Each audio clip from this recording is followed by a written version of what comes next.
Ever since I first started building animatronics, I knew I had to make a program that can be used on any animatronic to animate the animatronic.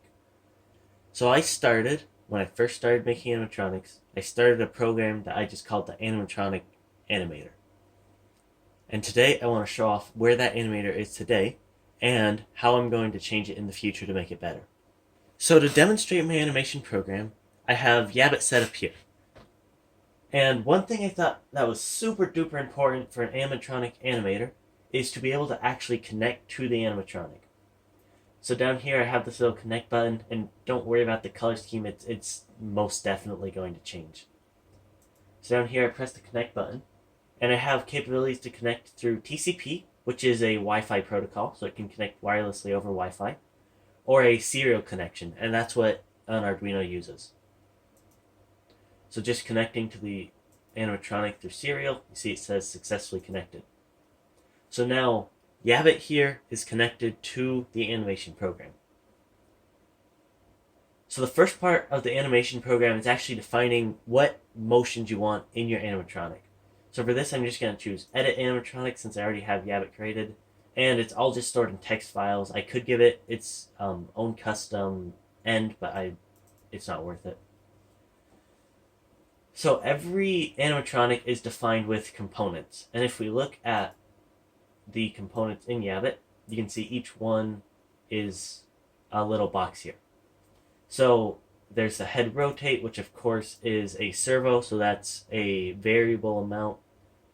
So I've labeled that slider. And then there's other types of components like color. This one is here just because his eyes light up. And if you're not sure about Yabbit, I have a whole video that I uploaded last week on Yabbit. I'm sure there'll be more in the future too. So we have sliders for servos and other things that need a variable range, colors for colors. Then there's also at the end here a switch. And what switch does is it's basically a button. And the button you press, and you can either set it to be momentary or on and off. And that will let you control binary things like the water pump that controls his spitting. Yeah. And then you create a new component in here, create new component, and then there's a drop down. You choose which one you want, then click create component. It's created at the end. You can name it. I don't need anything here. You can move it right and left. This will be the order of everything it's defined here.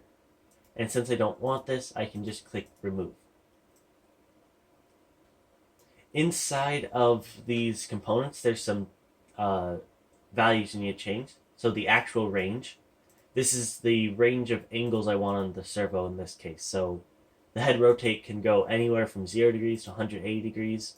But I actually have a separate setting here, which is the range you'll see the rest of the time. So when you're animating, you'll see this range, and it will automatically be mapped to this range. And then there's the display default. So say you want it to start slightly crooked, then I could say default is 45. But I don't want that. We're going to leave that at 0. Then I have add-ons, effectively. There's interpolate, so it smoothly interpolates, and then smoothing here actually allows me to create Bezier curves if it's checked. Then there's some other add-ons for all the components, but a lot of them don't work yet or are kind of pointless. Like this servo was because I was using cheap servos at one point and they were having some issues. Yeah. You can name the animatronic here and then save it. Save it under Yabbit. Yes, please. And that is how I define my robots. Of course, there are other methods that are already defined in programs like ROS, the Robot Operating System, but I decided to use my own because I don't need all that telemetry data or like distances where all the joints are. I just want to be able to define them and change them in my animator. So next up, in my animatronic editor, let's look at the joystick control of an animatronic. So for this, I'm just going to use an Xbox controller like this because I haven't added support for this joystick. And that will be a future video including both this joystick and the animator to create a communication standard between the two. But for now, I'm just using the Xbox controller. So there's two choices here. You can click Joystick Control, and that will let you choose the file of the animatronic, and then it won't have any of your bindings or the joystick profile, which is a saved profile of an animatronic that already binds all the motions to the joysticks you want. So I'm going to select profile and use this one. And you can see it has the head rotate tied to the left horizontal stick, head tilt, the wings and all that. I'm having a problem with the reverse settings here, saving. That's okay. So what I can do is start sending, and that will start sending the data through serial to the animatronic to make him move. So you can see the left joystick here is making his head move.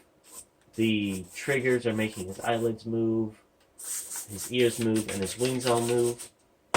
And of course, I can have the pump, because remember the pump is a switch component, which means you tie it to buttons, not axes. And the pump is turned off because I'm inside and I don't want water everywhere. And you can leave some components untied to anything if you run out of axes or just don't want to move it. Yeah. And you also have the color control. I did not find a good way to tie this to an axis, so you just have to type it in. But it works. It works. Another feature of the joystick control is recording. So if I just press start recording, it will record the motions into a CSV file, which is how the animations are stored, and then stop recording. And it gives me a prompt. I'll save it as Yabbit test recording, and it saves. And now I have a recording of those actions saved in a playable format. Then, of course, there's also save profile and load profile. These also just save your profile here. So you set up what axis you want to control which components, then press save profile, you save it. Then you can load a profile or load it from the main menu, and you have your bindings already set up. So that's really nice. And the final thing in my animatronic editor is the animation area. So this doesn't use the joystick. You create animations using traditional keyframe animation. So I'm going to create an animation based off the Yabbit animatronic file I have saved. And you can see he moved because he is connected. So here I have the animation name on the front page. Let's call this test animation. That's a Unity error that's not showing up. The scaling's really iffy. So we can fix that later. Now here I have an audio editor. In here I can change the clip to, let's just say, whatever this audio happens to be. I'm not sure what it is. And then we can make the animation longer. And you can see it creates the waveform. And if I press play, it plays the audio. I don't think you can hear it, and I'm pretty sure that's actually copyrighted audio too, so I'm going to make sure you can't hear it. But we have audio in here. So then we open the timeline, and you can see the waveform here is still displayed. And we can do things like this, which is play the animation, and you can see the bar moves across. And you can pause it, which will leave it there, or you can stop it, which will move the cursor back to where it started. Then there's this loop control, which means if it's off, when it hits the end of your animation, it just stops. But if it's looped, the cursor will loop back around like this. And it keeps going over and over again. And then there's also this trim button. So let's say I'm in the middle and I made the animation too long. I just want to press the trim button and it shortens it up. Or you just make the animation longer by setting it to a time that is longer than what you currently have. Then let's get to actually editing the values of the components. Let's say we want a 2-second animation. So I'm going to trim that at 2. And at 1 second, we want to set the head to rotate that way. Now if I play it, you can see his head will repeatedly go back and forth. Now another feature I have, it's not just this. You can drag around the keyframes and all that. But then over here, I have what I call the dope sheet. And with the dope sheet, it's actually a Bezier curve. So you can move it all around, and then you can get this nice smooth movement like this.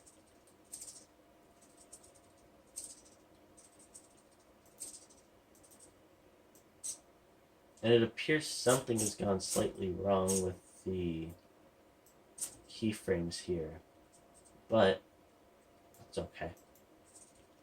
You can see it runs nicely. And then we can create new keyframes in here too. Let's say I want the head to tilt, and I want this to look more like this. So now his head is tilting, and his head is turning in alliance with the Bezier curves we defined here. And a Bezier curve, I should have said this earlier, but a Bezier curve is a curve defined by a main point and two handles. So the handle moves around the how the curve looks. Then let's look at how the color is animated. So let's say I want it to be bright red here, and on the other eye I want him to have bright green. And maybe I want that to come in later. So, see, if I start the animation now, his eye turns red, then the green turns on and turns back off slowly. And let's make his eyelid open too. Yeah. Then right here, maybe he can blink. I don't know. Blink. Blink. So he blinks there. Yeah. And then the rest of these are just sliders. But then down here, we also have the switch. And what we can do with the switch is say, here I want him to turn the pump on, so he starts spinning. Then at the end here, maybe we turn the pump off. Now you can see when we're in this region, the little checkbox here is ticked, and he will be spinning if the pump was turned on. And we can move both these X's around, both these keyframes around, and of course you can delete the keyframes by dragging them all the way to one side. So that's how animations are made, and it's just a lot of going over and over again, making sure the animation looks really good, and then running over again, changing a few things, making sure it looks good. And this is the same program I used to animate my animatronic prairie dog that I gave to my grandma. I have a video series on that too if you want to check it out. So, we can close that. Then down here I have save animation. And what this will do is save the animation into a folder. Animatronics, animation test, let's say new folder, and we'll name it Yabbit Test. We'll save it into there. And now the animation is saved in an editable state, but not a state you can just give to the Arduino to make it play. So this saves the keyframes and the audio, and then you give it back to the animation program and it recreates this from just the keyframes and the audio. But if you want to give it to the Arduino to just play as a CSV file, you export the animation. And the animation export, let's say new folder, Yabbit Test, export. When you export the animation, it saves everything as the CSV file, so every frame is saved as the angle at which all the joints should be at, or how bright each color of the LED should be, instead of saving the keyframes. So it's bigger, but you don't have to do any decoding to make it into a playable file format for the Arduino. So that just about sums up everything I've done with my animatronic editor so far. Now don't let that fool you, it's over 7,000 lines so far, which is quite ridiculous. But What do I want to do with it in the future? Well, an obvious thing I want to do is be able to hook up my Arduino modded flight stick here. I have a video series about this. Go check that out. But I want to be able to connect this to my animatronic editor to use in the joystick mode. Another thing I want to do is create post-processing.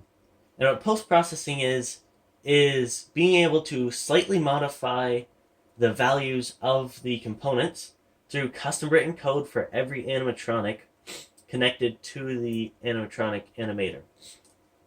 And for Yabbit, a very clear example would be his eyelids. When his eyelids are closed, I want the LEDs to turn off so that it doesn't bleed through like it is now.